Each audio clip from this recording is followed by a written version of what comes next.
تو نبی کریم صلی اللہ علیہ وسلم کا تو راستہ ہے جہاد. اللہ کے نبی صلی اللہ علیہ وسلم سے اپنا خلق قرار دیا کہ میرا اخلاق ہی جہاد ہے. حضرت علی رضی اللہ عنہ کی روایت ہے, نبی کریم صلی اللہ علیہ وسلم سے انہوں نے آپ کی سیرت کے بارے میں پوچھا تو 15 باتیں حضور نے بیان. آخری بات تھی والجہاد خلقی, جہاد میرا اخلاق ہے. شرم آنی چاہیے ان لوگوں کو جو کہتے ہیں کہ جہاد اخلاق, اسلام اخلاق سے پہلا ہے یا جہاد سے پہلا ہے.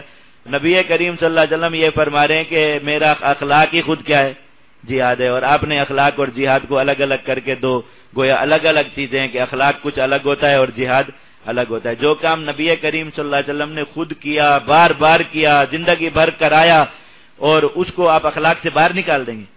اللہ کے نبی صلی اللہ علیہ وسلم کوئی عمل ایسا ہو سکتا ہے جو اخلاق نہ ہو, اور جہاد کوئی ایک آدھ بار کا عمل ہے نبی کریم صلی اللہ علیہ وسلم کا.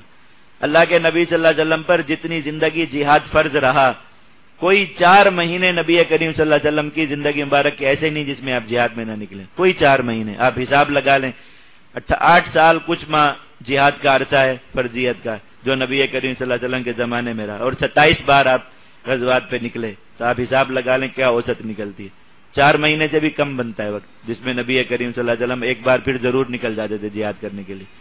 اور یہ اللہ کے نبی صلی اللہ علیہ وسلم کی زندگی میں اتنا وہ عمل ہو تو انبیاء کا عمل ہے, صدیقین کا عمل ہے, شہداء ہوتے ہی وہی ہیں جو اللہ تعالیٰ کے راستے میں جہاد کرتے ہیں, اور صالحین وہ لوگ ہیں جو اللہ رب العزت کے احکام بجا لاتے ہیں, اللہ تعالیٰ کے احکام میں کسی میں کوتاہی نہیں کرتے. جہاد اللہ رب العزت کا قطعی فریضہ اور حکم ہے.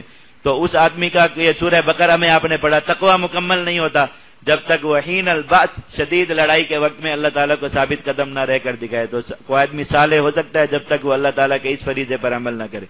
تو جہاد ان سب کی مشترکہ وراثت ہے. تو جس شخص کو وہ ملے گویا اسے انبیاء کا راستہ بھی مل گیا, صدیقین کا راستہ بھی مل گیا, شہداء کا راستہ بھی مل گیا, اور صالحین کا راستہ بھی